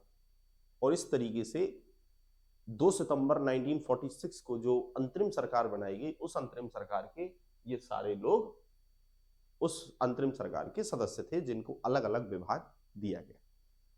बार बार कोशिश करना, एक बार चिंतन करना, ताकि ये सारे नाम याद हो जाएं। अगर पेपर में आए तो एक साधारण सा क्वेश्चन हमारा पेपर न बिगाड़े, बस तो ये कोशिश हमेशा रहनी चाहिए। मंत्रालय, ये कैबिनेट एंटरिम गवर्नमेंट भी बन गई। अब बैठे हैं इंतजार में, और इंतजार किस चीज का था? संविधान सभा का, कि जब तक संविधान सभा का ओरिजिनली काम ना करें तो कैसे काम चलना था। तो इसीलिए भारत में सबसे पहले संविधान का जो कार्य प्रारंभ हुआ वो कब हुआ? 9 दिसंबर 1946। 9 दिसंबर 1946 को संविधान सभा की पहली बैठक आयोजित की गई। और पहली बैठक 9 दिसंबर 1946 को जब बुलाई गई तो कहा जाता है दिल्ली के काउंसिल चैम्बर लाइब्रेरी जो थी, जिसे हम संसद भवन कहते हैं, बाद में वो संसद कहलाई, तो उसमें पहली बार, उसके सेंट्रल हॉल में पहली बार 9 दिसंबर को सभी लोग आयोजित हुए। क्वेश्चन पूछा जाता है संविधान सभा की प्रथम बैठक कब बुलाई गई? 9 दिसंबर 1946। अब इस सभा में कुल 211 सदस्यों ने भाग लिया। 211 लोग आए थे, तो 389 पर आए 211 क्यों? तो दो चीजें याद रहे। पहला, मुस्लिम लीग ने डिसीजन ले रखा था कि हम संविधान सभा का क्या कहेंगे, बहिष्कार, बायकॉट करेंगे, हमें इस सभा से लेना देना है ही नहीं, भाड़ में जाए ये सभा। तो इनका डिसीजन, एक स्टैंड फिक्स हो चुका था कि हमें बायकॉट ही करना है। दूसरा, जो देसी रियासतें थी वो बेचारी अधर में लटकी थी, और देसी रियासतों के जो हेड थे वो ये तय नहीं कर पा रहे थे कि आखिर हम संविधान सभा के सदस्य बने या ना बने, क्योंकि एक अपनी रियासत को छोड़कर भारत में शामिल होना एक बहुत बड़ा टास्क था, छोटा मोटा नहीं था। और रियासतों के प्रतिनिधि ये चाहते ही नहीं थे कि हमारी रियासत भारत में मिलाई जाए, वो अपने आप को इंडिपेंडेंट रखना चाहते थे। शाही अंदाज था कि हम अपनी रियासत के राजा हैं तो राजा ही रहेंगे, क्यों छोड़ें इस रियासत को। तो देसी रियासतों के प्रतिनिधि अभी इस संविधान सभा का मेंबर नहीं बने या हिस्सा नहीं बने, और वो उन्होंने अपने आप को अभी अलग कर रखा था। ऐसा नहीं कि बाइकआउट किया था, बहिष्कार नहीं किया, इग्नोरेंस का भाव नहीं आया, बस केवल अपने आप को अभी इसमें शामिल नहीं किया। तो इस समय संविधान सभा में टोटल 211 लोग उपस्थित हुए। अब मुद्दा ये था कि ये एक साथ ये 211 लोग आ गए हैं, संविधान की कार्यवाही को चलाना है, तो कार्यवाही को चलाने वाला एक मेन आदमी होना चाहिए, जिसे हम कहते हैं संविधान सभा का अध्यक्ष, चेयरमैन। कौन होगा? अध्यक्ष किसे बनाया जाए, ये भी अपने आप में टास्क था। जनरली हमारी क्लास में हमने बचपने में देखा होगा कि हमारी क्लास का जो सीआर या मॉनिटर हुआ करता था वो वही होता था जिसको टीचर पसंद करता था। टीचर ने कहा कि रिंकू, सौरभ, जो भी नाम है, जो योग्य है, थोड़ा ठीक ठाक है, उसको क्लास का मॉनिटर बना दिया, सीआर बना दिया। पर यहां तो लोकतंत्र की बात थी, और एक सभा का चेयरपर्सन कौन होगा ये वही ठीक रहेगा जब सभा के सदस्य तय करें, अर्थात उसका चुनाव हो। तो जब तक चुनाव, अच्छा चुनाव तुरंत करा पाए क्या, तो वो भी थोड़ा अव्यवस्था थी। तब जब तक चुनाव नहीं होता तब तक के लिए एक व्यवस्था बनाई गई और एक टेम्परेरी चेयरपर्सन बनाया गया या अस्थायी अध्यक्ष का प्रावधान किया गया। और इस समय अस्थायी अध्यक्ष किसे बनाए, तो नजर गई कि जिस समय फ्रेंच कॉन्स्टिट्यूशन लिखा गया था उस समय संविधान सभा में अस्थायी अध्यक्ष को चुना गया था, और वो भी वो व्यक्ति जो सबसे सीनियर पर्सन था। तो हमारे यहां पर सीनियरिटी में सबसे सीनियर पर्सन उस समय जो युग जो माने गए, वो माने गए कौन? डॉक्टर सच्चिदानंद सिन्हा। ये संविधान सभा के पहले अध्यक्ष बने। पर ये पहले अध्यक्ष कैसे थे? अस्थायी थे। तो क्वेश्चन पूछा जाए, पहले अध्यक्ष कौन? डॉक्टर सच्चिदानंद सिन्हा। अस्थायी अध्यक्ष कौन? डॉक्टर सच्चिदानंद सिन्हा। और ये तब तक लिए थे जब तक संविधान सभा अपना खुद का अध्यक्ष निर्वाचित ना कर ले। 11 दिसंबर को जब संविधान सभा की बैठक हुई तो उस 11 दिसंबर की बैठक में स्थायी अध्यक्ष का समाधान ढूंढ लिया गया, और स्थायी अध्यक्ष के रूप में किसे चुना गया? तो नाम है डॉक्टर राजेंद्र प्रसाद। संविधान सभा के जो स्थायी अध्यक्ष बनाए गए वो बनाए गए डॉक्टर राजेंद्र प्रसाद। एक उपाध्यक्ष बनाया गया जिसका नाम था एस.सी. मुखर्जी, और सबसे महत्वपूर्ण संवैधानिक सलाहकार। अभी कुछ समय पहले इस नाम को लेकर बहुत विवाद हुआ, अब विवाद किस आधार पर था आप लोग खुद समझेंगे। संवैधानिक सलाहकार जो बनाए गए वो बनाए गए BN राव। ये 3 व्यक्ति 11 दिसंबर को तय हुए और विवाद यही था कि हकीकत में संविधान को लिखने वाले जो मेंबर हैं वो BN राव हैं और अधिकतर जो पढ़ाया जाता है बताया जाता है वो बताया जाता है कि संविधान के रचयिता कौन है। सबको जानकारी है कि वो है डॉक्टर भीमराव अंबेडकर साहब। तो विवाद कंट्रोवर्सी जो चली वो यही कि क्या BN राव ने हकीकत में संविधान लिखा या डॉक्टर भीमराव अंबेडकर साहब ने लिखा है। ये बहुत बड़ा विवाद का विषय रहा है। तो उस मुद्दे पर ना जाके आप केवल एग्जाम के पॉइंट ऑफ व्यू से ये सोचें अभी हाल फिलहाल कि जो BN राव हैं ये कॉन्स्टिट्यूशनल एडवाइजर हैं और इनका बहुत बड़ा रोल था, इसमें कोई दो राय नहीं है। संविधान को निर्माण करने में ये हमेशा पग पग पर साथ देने वाले मेंबर थे। तो BN राव जो संवैधानिक सलाहकार थे, बहुत महत्वपूर्ण नाम है, और स्थायी अध्यक्ष के रूप में डॉक्टर राजेंद्र प्रसाद और उपाध्यक्ष के रूप में SC मुखर्जी ये बनाए गए। देन अगली जो बैठक हुई और अगली बैठक आयोजित की गई 13 दिसंबर 1946 को। और 13 दिसंबर 1946 को जब बैठक हुई तो इस बैठक में पंडित जवाहरलाल नेहरू ने एक सभा के सामने प्रस्ताव पेश किया जिसे बोलते हैं उद्देश्य प्रस्ताव, ऑब्जेक्टिव रेजोल्यूशन। और ये उद्देश्य प्रस्ताव किसके द्वारा लाया गया? पंडित जवाहरलाल नेहरू के द्वारा। उद्देश्य प्रस्ताव ये वो आधार था जिसने तय किया कि आखिर भारत का संविधान किस तरीके का होगा।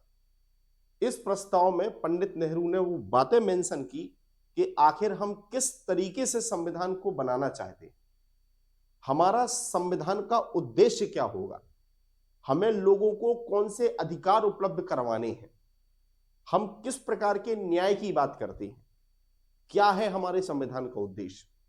और एक आधार होना चाहिए था संविधान को लिखने के लिए और लोगों की सोच उसी डायरेक्शन में रहे, उसी पर हम एक से एक क्लॉज सब क्लॉज निकाल कर लाएं। तो ये वो आधार था जिसको हम बोलते हैं उद्देश्य प्रस्ताव। हमारे संविधान का आधार ही यही है। और उद्देश्य प्रस्ताव 13 दिसंबर को जब पंडित नेहरू ने पेश किया तो इस पर एक लगातार डिस्कशन चला और इस पर डिस्कशन करने के बाद फाइनली इस प्रस्ताव को स्वीकार किया गया 22 जनवरी 1947 को। क्या कर लिया गया? उद्देश्य प्रस्ताव संविधान सभा के द्वारा स्वीकार किया गया, सर्वसम्मति से स्वीकार किया गया और सभी लोगों ने अपनी इस पर सहमति दी कि यही हमारे संविधान का उद्देश्य या संविधान का आधार होगा। और हम सभी लोग जानते हैं कि उद्देश्य प्रस्ताव जब संविधान लिख गया इसके आधार पर, तो संविधान की ओरिजिनल कॉपी के बाद फिर इसी उद्देश्य प्रस्ताव की भाषा शैली में चेंज करके यही उद्देश्य प्रस्ताव आगे चलकर हमारे देश संविधान की क्या बनी? प्रस्तावना, जिसे हम प्रियम्बल कहते हैं। तो प्रियम्बल का जो आधार है वो ऑब्जेक्टिव रिजोल्यूशन है। प्रियम्बल कहीं बाहर से नहीं आई, बल्कि ऑब्जेक्टिव रिजोल्यूशन की लैंग्वेज स्क्रिप्ट को चेंज कर उसको नए फॉर्मेट में लाया गया, जिसमें हम पढ़ते हैं we all the people of India और एक्सेट्रा, आखिरी में लाइन लिखी है हम भारत के लोग। ये पढ़ा होगा, भारत को एक कहानी है, डिटेल में पढ़ेंगे प्रस्तावना को। जिसको याद है बहुत अच्छी बात है, नहीं याद तो हर एक NCERT की बुक में प्रस्तावना दी है। तो जब हम प्रस्तावना तक पहुंचेंगे तो कोशिश करना सभी लोग कि उस प्रस्तावना के एक एक कंटेंट को, जो उसका टेक्स्ट है उसको पूरा याद कर लें। समझाने की जिम्मेदारी मेरी है, बस आप तो उसको पहले एज इट इज उस फॉर्मेट में और उस टेक्स्ट को जो कहते हो याद कर लेना, किसका मीनिंग क्या है इसको अपन समझेंगे, है ना। तो प्रस्तावना कैसे आई? उद्देश्य प्रस्ताव का आधार है। बहरहाल इसी समय आए 22 जनवरी को जब उद्देश्य प्रस्ताव स्वीकार कर लिया, देन इसके बाद संविधान बनाने का काम चल ही रहा था। इसी बीच भारत में जो हालात थे वो बहुत बिगड़ चुके थे।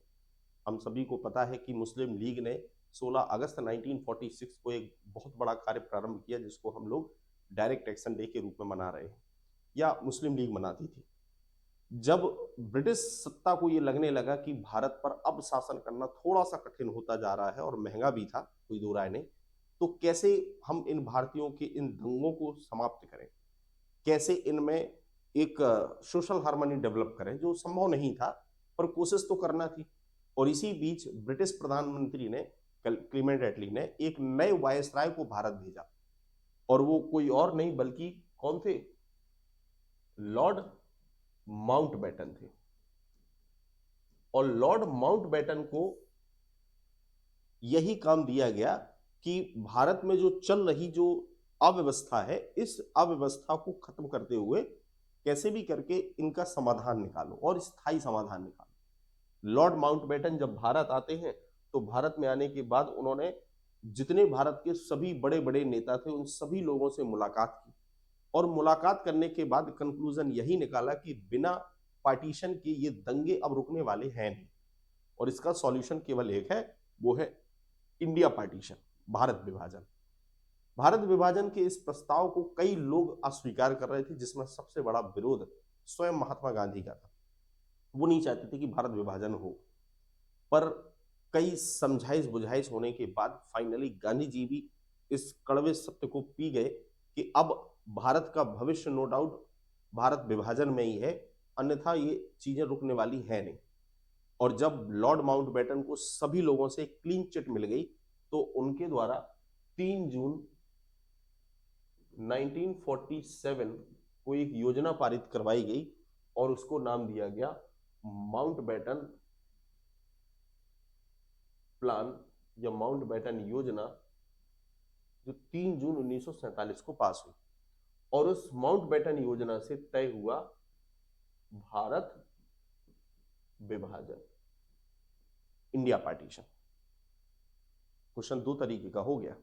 पहला, संविधान सभा का गठन किस योजना से हुआ? तो जवाब याद रखना, कैबिनेट मिशन, जो 1946 में था। और जो भारत विभाजन हुआ, वो भारत विभाजन हुआ किससे? कैबिनेट मिशन, जो कब आया, माउंटबेटन प्लान, जो कब आया? 3 जून 1947 को। 3 जून 1947 को माउंटबेटन योजना पारित की गई, जिससे इंडिया पार्टीशन हुआ। और इसी माउंटबेटन योजना के तहत ब्रिटिश पार्लियामेंट ने एक अधिनियम पास किया, जिसको बोलते हैं इंडिया इंडिपेंडेंस एक्ट 1947, भारतीय स्वतंत्रता अधिनियम 1947, जो कब पास हुआ था? कब पास हुआ? 18 जुलाई 1947 को ब्रिटिश पार्लियामेंट ने इसको पास किया था। और इस अधिनियम के पास होने के साथ इस अधिनियम में यह तय किया गया कि 15 अगस्त 1947 को क्या होना था? इंडिया का विभाजन करके 2 डोमिनियन स्टेट्स बनाए जाने थे, एक इंडिया और दूसरा पाकिस्तान। और ये क्या थे? डोमिनियन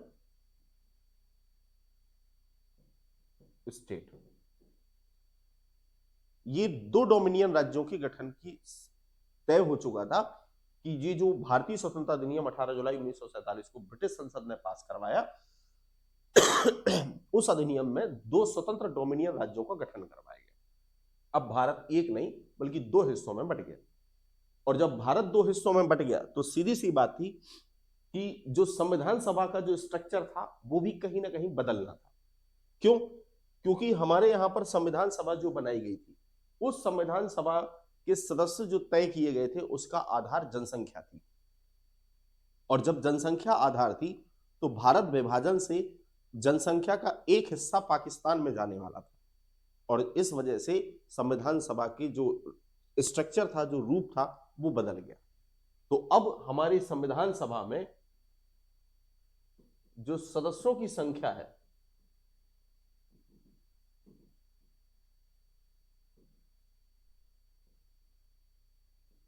कितनी हो गई, 389 से घटकर कितने पहुंच गए, 299।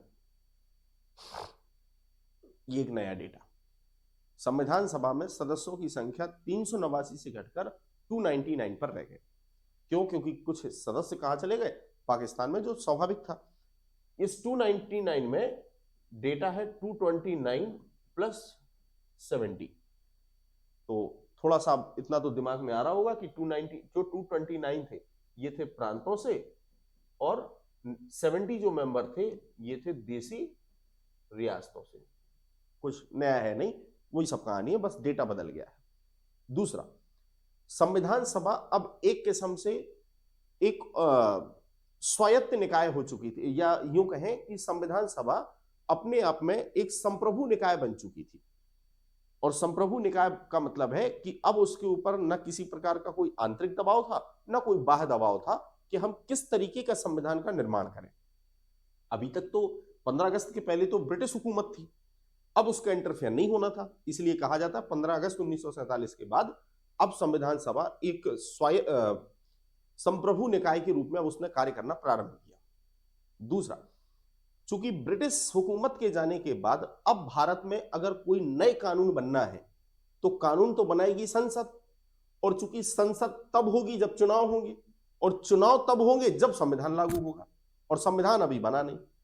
तो तय हुआ कि अब अगर कोई भी कानून बनेंगे तो उन कानूनों का निर्माण भारत की संविधान सभा के द्वारा करवाया जाएगा। और इसीलिए यही हमारी संविधान सभा देश की प्रथम संसद कहलाती है। उसने एज अ पार्लियामेंट कार्य करना भी प्रारंभ कर दिया। तो जब संविधान सभा के सामने दो काम है, एक संविधान को भी पूरा करना है और दूसरा पार्लियामेंट के रूप में भी काम करना है। अगर कोई बीच में कोई कानून बनाना है, कुछ भी नियम वगैरह बनाने, तो वो बनाएगी और प्लस संविधान को भी कार्य करेगी। तो संविधान सभा एज अ जब कभी भी वो एज अ कॉन्स्टिट्यूएंट असेंबली बैठक करती थी, जब कभी भी वो संविधान सभा के रूप में जब कार्य करती थी, तो इसकी जो अध्यक्षता है वो कौन कर रहे थे? कौन थे अध्यक्ष? वो थे डॉक्टर राजेंद्र प्रसाद। और जब यही संविधान सभा एज अ पार्लियामेंट कार्य करती थी, संसद के रूप में कार्य कर रही थी, तो इसकी अध्यक्षता कर रहे थे कौन? जीवी मावलंकर, गणेश वासुदेव मावलंकर साहब। और यही गणेश वासुदेव मावलंकर साहब हमारे देश के फर्स्ट लोकसभा स्पीकर कहलाते। जब 1951-52 में इलेक्शन हुए, तो उस इलेक्शन के बाद जो हमारे देश में पहली लोकसभा बनी, तो उस पहली लोकसभा के प्रथम अध्यक्ष यही थे, जीबी मावलंकर, गणेश वासुदेव मावलंकर। तो इस नाम को याद रखना, दोनों जगह काम आया। संसद ने, संविधान सभा ने शुरुआत संसद के रूप में भी 15 अगस्त के बाद कार्य करना चालू किया। तो जब कभी भी संविधान सभा एज अ पार्लियामेंट कार्य कर रही थी, एज अ संसद बैठक करती थी, तो उसकी अध्यक्षता करते थे जीवी मावलंकर। और जब वो एज अ कॉन्स्टिट्यूएंट असेंबली कार्य कर रही थी, तो उसकी अध्यक्षता करते थे डॉक्टर राजेंद्र प्रसाद। संविधान ने अपना काम करना बखूबी स्टार्ट किया। अब इतने सारे सदस्य थे, एक साथ एक दिन, हर दिन नहीं बैठ सकते, तो कोई भी कार्य जब बड़ा हो और लोग ज्यादा हो, तो आसानी होती है कि हर एक कार्य को करने के लिए अलग अलग कमेटीज बना दी जाए। और यही काम हमारी संविधान सभा में भी हुआ, और संविधान सभा में ऐसी कुल 22 समितियां बनाई गई, और उन 22 समितियों में 15 बड़ी समितियां थी और कुछ छोटी समितियां थी। इन समितियों में सबसे महत्वपूर्ण जो समिति थी, तो आप सबको जानकारी है कि वो कौन सी समिति थी? ड्राफ्ट कमेटी, या इसी को हम बोलते हैं प्रारूप समिति। और इस ड्राफ्ट कमेटी का जो गठन है वो हुआ था 29 अगस्त 1947 को। 29 अगस्त 1947 को ड्राफ्ट कमेटी असेंबली के द्वारा बनाई गई थी। ये जो समिति थी एक 7 सदस्यीय समिति थी। ध्यान रहे, टोटल समिति में 7 सदस्य थे और इस समिति में अध्यक्ष जो थे उनका नाम था डॉक्टर भीमराव अंबेडकर। डॉक्टर भीमराव अंबेडकर इस समिति के अध्यक्ष थे। ड्राफ्ट का मतलब होता है किसी भी चीज का कच्चा लेखन तैयार करना, एक आउटलाइन तैयार करना, एक डिजाइन तैयार करना, और संविधान का आउटलाइन, संविधान का स्ट्रक्चर डिजाइन करने वाली कमेटी का नाम ड्राफ्ट कमेटी था। और ये ड्राफ्ट कमेटी में कोई एक व्यक्ति नहीं बल्कि 7 लोग थे और उन 7 लोगों का जो भी कार्य होना था, हम सब जानते हैं कि हर एक कार्य को करने के लिए मेजॉरिटी होना आवश्यक है और मेजॉरिटी का मतलब है 4:3। तो 4 लोग जब किसी एक कार्य को करने के लिए जहां 4 लोग सहमत हुए वो कार्य पूरा होगा। तो ड्राफ्ट कमेटी का काम संविधान के स्ट्रक्चर को तैयार करना, संविधान का डिजाइन तैयार करना, और उस समिति के चेयरपर्सन भीमराव अंबेडकर और उनके साथ में 6 सदस्य थे। जब कभी भी पेपर को कठिन करना हुआ तो वो इन 6 सदस्यों के नाम जरूर पूछता है। स्टेटमेंट में कभी कभी क्वेश्चन आ जाता है ना। तो अब आपको जिम्मेदारी है कि आप इन 6 सदस्यों के नाम याद रखें। कैसे याद करना है वो मैं याद करवाता हूं। सबसे पहले पहला कौन, तो पहला नाम है अंबेडकर। ए से कुछ नाम याद करने की कोशिश करेंगे। अंबेडकर, दूसरा नाम आयंगर, तीसरा नाम अय्यर। अंबेडकर, आयंगर, अय्यर। पहले सरनेम याद कर लो, नाम तो ऑप्शन देख के भी बन जाना है। अंबेडकर, आयंगर, अय्यर, दूसरा, तीसरा। चौथे जो मेंबर थे उनका नाम था के.एम. मुंशी और अगले 5वें सदस्य थे के.एम. मुंशी और मोहम्मद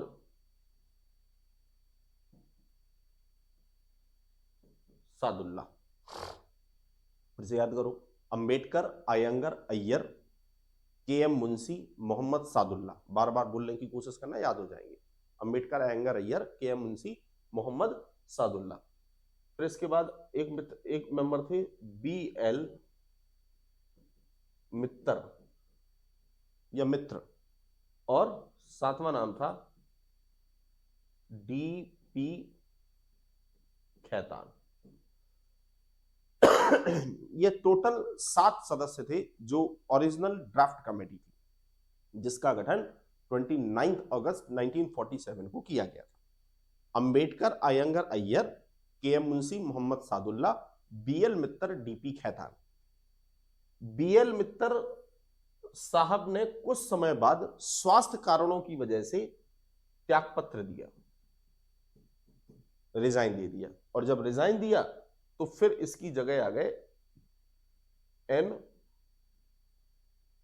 माधव राव, ये व्यक्ति बुलाए गए। और जो खैतान साहब थे, इनकी कुछ समय बाद मृत्यु हो गई। डेट मेट नहीं याद करना, परेशान ना होना कि तुम डेट याद करने बैठ जाओ कि अब मृत्यु कब हुई। ये कुछ लोगों में आदत होगी, तो उससे थोड़ा बचना। इनकी हो गई मृत्यु, और जब डी.पी. खैतान साहब की मृत्यु हुई तो इनकी जगह पर एक नए सदस्य आए, टी.टी. कृष्णामाचारी।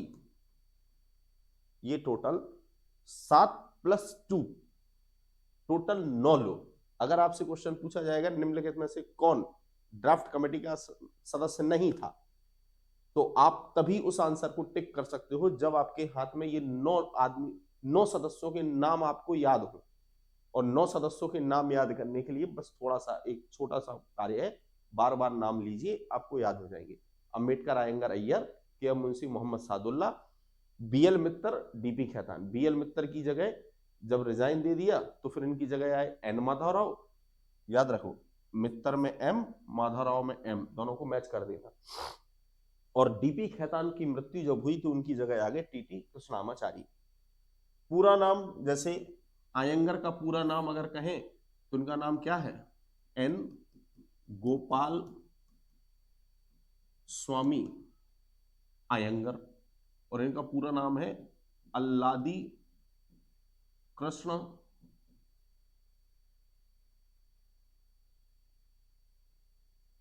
अल्लादी कृष्ण स्वामी अय्यर। ये है साहब इनका पूरा नाम। तो अब पूरा नाम जब कभी भी करना हो तो कर लेना, बस सरनेम से ना भूले, इस चीज को याद रखना। ये थी ड्राफ्ट कमेटी। ड्राफ्ट कमेटी के बाद भी कई सारी और समितियां थी, जैसे एक थी संघीय संविधान समिति, एक थी संघ शक्ति समिति,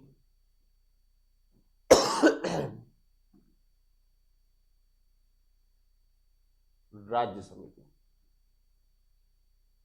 इन तीनों समितियों के जो चेयरपर्सन थे वो थे पंडित जवाहरलाल नेहरू।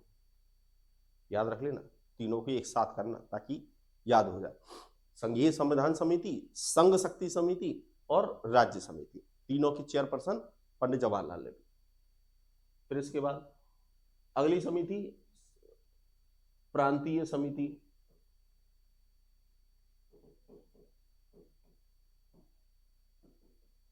मूल अधिकार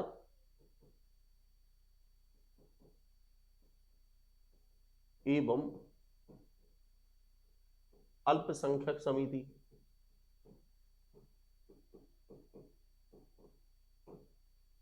इन दोनों समितियों के जो चेयरपर्सन थे उनका नाम था सरदार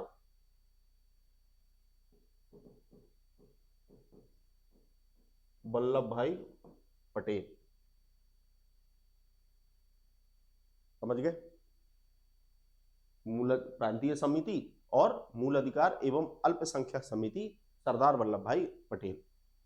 फिर इसके बाद सरदार वल्लभ भाई पटेल मूल अधिकार उप समिति के भी मेंबर थे, है ना, तो उसको भी याद रखना। फिर इसके बाद संचालन समिति,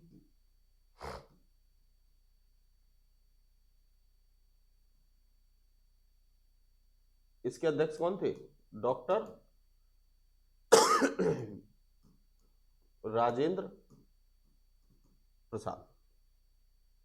सबसे विवादास्पद जो समिति थी वो थी झंडा समिति। विवाद क्यों है? विवाद इस समय नहीं था, विवाद था अभी वर्तमान में, जो पेपरों में जब क्वेश्चन पूछा गया तो इसके आंसर को लेकर विवाद है।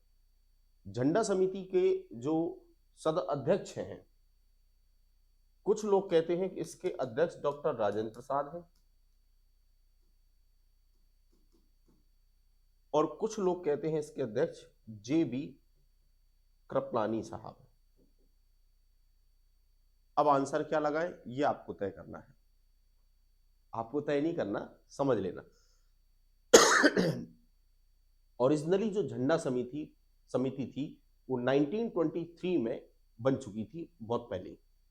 और उस समय जो 1923 में झंडा समिति बनाई गई थी उसके अध्यक्ष डॉक्टर राजेंद्र प्रसाद थे। फिर इस समय जो झंडा समिति बनाई गई वो ओरिजिनली झंडा समिति नहीं था, उसका नाम था झंडा उप समिति, और उस झंडा उप समिति के अध्यक्ष थे जे.बी. कृपलानी। एमपीपीएससी ने जब ये क्वेश्चन एक बार पूछा था तो उस समय इसका आंसर आयोग ने, मध्य प्रदेश लोक सेवा आयोग ने इसका आंसर जे.बी. कृपलानी को माना है। तो अब मध्य प्रदेश में क्वेश्चन चूंकि पूछा जा चुका है और आयोग ने आंसर जे.बी. कृपलानी माना है, तो फिर एक बार समझ लेना, देख लेना। और बाकी सेंट्रल के जितने भी एग्जाम होते हैं उन सभी में झंडा समिति का जो अध्यक्ष है वो डॉक्टर राजेंद्र प्रसाद को माना जाता है। तो ये सारी समितियां थी जिसने अपना अपना अलग अलग कार्य किया। इन सभी समितियों ने अपना अपना काम करने के बाद, ड्राफ्ट कमेटी ने अपना पूरा संविधान को ड्राफ्ट करने के बाद फाइनली कॉन्स्टिट्यूशन का फर्स्ट रीडिंग जो किया गया,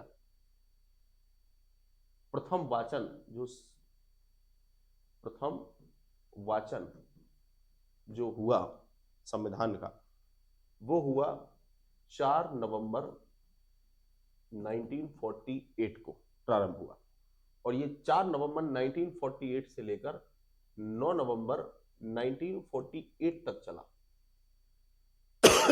इस फर्स्ट रीडिंग में ही 4 नवंबर के दिन ही भीमराव अंबेडकर साहब ने संविधान को पहली बार सभा के सामने पढ़ा था, क्योंकि सभा का जो संविधान का जो ड्राफ्ट था वो पूरा हो चुका था और इस समय उस ड्राफ्ट को पढ़कर पूरा उसका स्ट्रक्चर तैयार करके उन्होंने संविधान सभा के सामने पेश किया था।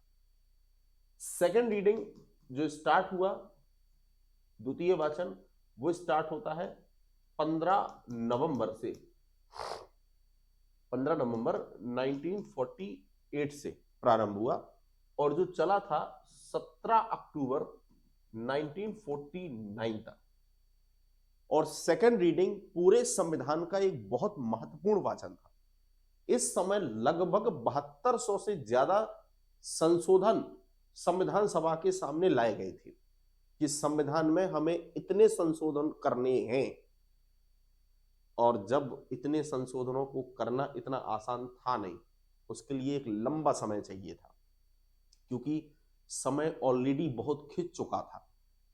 46 में संविधान सभा ने अपना पहला कार्य प्रारंभ किया था 9 दिसंबर को। कार्य भली न किया हो पर बैठक तो हुई थी और 9 दिसंबर 1946 से लेकर 49 आ चुका है। 3 साल लगभग होने को जा रहे हैं, 2.5 साल हो चुके हैं और अभी भी संविधान के स्ट्रक्चर पे, संविधान के जो ड्राफ्ट है उस पर संशोधनों की बाढ़ है।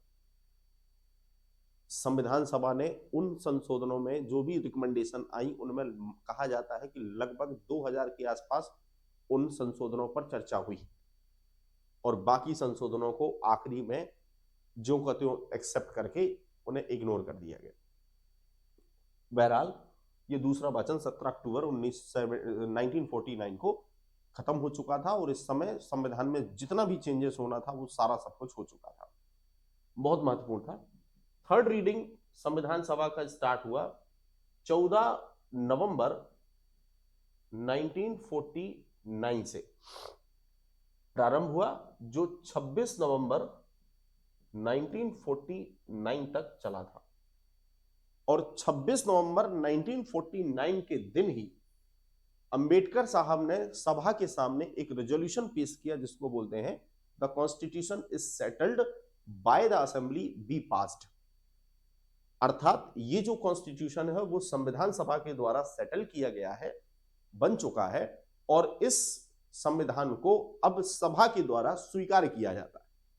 और जब ये प्रस्ताव सभी सदस्यों के सामने आया तो 299 में से 284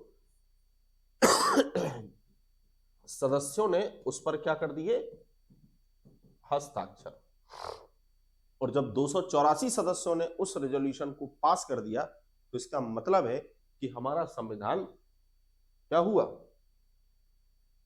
26 नवंबर 1949 को हमारा जो कॉन्स्टिट्यूशन है, हमारा जो संविधान है वो इनेक्ट हुआ और एडॉप्ट हुआ। इन्फोर्समेंट नहीं हुआ। क्या मतलब इसका, अधिनियमित किया गया। अधिनियमित करने का मतलब है पास हो गया, सरल भाषा में कहें तो सभा के द्वारा इसको पास कर दिया गया, अधिनियमित कर लिया गया और इसको अंगीकृत कर लिया गया या स्वीकार कर लिया गया। किसने स्वीकार किया, संविधान सभा ने स्वीकार कर लिया, पर संविधान को लागू नहीं किया गया। और लागू नहीं किया गया का मतलब है इस कॉन्स्टिट्यूशन का इन्फोर्समेंट नहीं हुआ। तो फिर इन्फोर्समेंट कब हुआ, तो इन्फोर्समेंट जो डेट है वो कितनी है, 26 जनवरी 1950। अर्थात हमारा जो संविधान है वो 26 जनवरी 1950 को लागू हुआ। क्यों लागू हुआ, तो ऐसा कहा जाता है कि 26 जनवरी 1930 के दिन ही जो पंडित जवाहरलाल नेहरू थे उन्होंने पूर्ण स्वतंत्रता या पूर्ण स्वराज्य की मांग की थी। लाहौर में रावी नदी के किनारे पर यहां पर पूर्ण स्वतंत्रता का झंडा बुलंद किया था और घोषणा की थी कि भारत ब्रिटिश सत्ता से अब पूर्ण रूप से स्वतंत्र है। और हमने जो अभी तक डोमिनियन स्टेट की डिमांड कर रहे थे, वो डोमिनियन स्टेट न चाहकर अब हमें पूर्ण स्वराज्य चाहिए था। और उसी 26 तारीख को हमेशा याद रखा जाए, इसीलिए हमने उस संविधान को लागू करने की जो डेट है वो 26 जनवरी को तय किया, ताकि भविष्य की पीढ़ी इस तारीख को जश्न के साथ मना सके। और इसीलिए हम इस तारीख को as a Republic Day celebrate करते हैं, गणतंत्र दिवस के रूप में हर साल इसको मनाते हैं। तो 26 जनवरी को संविधान को लागू किया गया, जबकि संविधान बनकर रेडी हो चुका था, बस लागू बननी हुआ था, संविधान सभा के द्वारा स्वीकार भी कर लिया गया। कहा जाता है इस समय 26 नवंबर 1949 को संविधान के केवल 15 आर्टिकल थे जिनको लागू किया गया था, जो नागरिकता से संबंधित थे, इलेक्शन कमीशन ऑफ इंडिया से रिलेटेड थे। बाकी कॉन्स्टिट्यूशन का जो हिस्सा था वो ज्यों का त्यों पूरा संविधान लागू हुआ 26 जनवरी 1950 को। संविधान पूर्णतः कंप्लीट है, रेडी हुआ। तो कुछ फैक्चुअल चीजें, जैसे पूछा जाता है संविधान को बनने में कुल कितना समय लगा, तो ये बहुत छोटी चीजें हैं, आप लोग हमेशा से ये पढ़ते आए हैं। 2 वर्ष 11 माह और 18 दिन। कुल कितने अधिवेशन हुए? 11। कितना पैसा खर्च हुआ? 64 लाख। संविधान निर्माताओं ने दुनिया के लगभग 60 देशों के संविधानों का अवलोकन किया। संविधान सभा में कुल कितनी महिला सदस्य थी? 15। संविधान ने कुछ और भी काम किए, जैसे कि मई 1949 को संविधान ने कॉमनवेल्थ में अपनी मेंबरशिप को लिया था। 22 जुलाई 1947 को संविधान सभा के द्वारा जो हमारा राष्ट्र ध्वज है, जिसको हम तिरंगा कहते हैं, वो हमने स्वीकार किया। और 22 जुलाई 1947 को तिरंगा हमारा राष्ट्र ध्वज बना, जिसमें 3 कलर हैं, केसरिया, सफेद और हरा केसरिया और सफेद, है ना, जिसमें एक अशोक चक्र, ये सब चीजें हैं। कई बार पूछा गया है तिरंगा की जो लेंथ है वो क्या है, अर्थात किस रेशो में, किस अनुपात में तिरंगा होता है। झंडा, जो भारतीय ध्वज है, जो तिरंगा है, जो राष्ट्र नेशनल फ्लैग की जो लेंथ और ब्रेड्थ है, वो किस रेशो में होती? जिसको जानकारी है कमेंट बॉक्स में जरूर बताइए, नहीं तो फिर देशभक्ति का प्रमाणित नहीं हो पाओगे, है ना। तो 22 जुलाई 1947 को हमने तिरंगा को स्वीकार किया। फिर इसी के बाद संविधान सभा की आखिरी बैठक 24 जनवरी 1950 को हुई, और 24 जनवरी के दिन ही हमने जो नेशनल एंथम और नेशनल सॉन्ग, नेशनल एंथम जिसमें हमारा क्या है, जनगण मन, और नेशनल सॉन्ग वंदे मातरम, दोनों को हमने अडॉप्ट किया था। अभी जस्ट 15 दिन पहले संसद में भारी हंगामा हुआ, जो विंटर सेशन चला, और उस विंटर सेशन में 100 साल पुरानी या 70 साल पुरानी यादों को कुरेदा जा रहा था, और चर्चा हो रही थी कि वंदे मातरम क्या वाकई भारत का नेशनल सॉन्ग है या नहीं। उस पर चर्चा चल रही थी, हमारे राजनेता डिटेल डिस्कशन कर रहे थे। तो वंदे मातरम को 24 जनवरी 1950 को हमने स्वीकार किया। याद रखना डेट को, अभी मुद्दा हाईलाइटेड है तो शायद पूछ लिया जाए। तो 24 जुलाई 1950 को जनगण मन और वंदे मातरम दोनों को हमने स्वीकार किया था, जो एक नेशनल एंथम बना और दूसरा नेशनल सॉन्ग बना। उम्मीद है आज की आपको क्लास समझ आई होगी, और ये हमारा संविधान सभा का जो टॉपिक है वो पूरा हुआ। जो इसके ऑब्जेक्टिव हैं, बहुत जल्द इसके ऑब्जेक्टिव सॉल्व करेंगे, और अगला टॉपिक क्या होगा वो हम अगली क्लास में कंटिन्यू करेंगे। Thank you.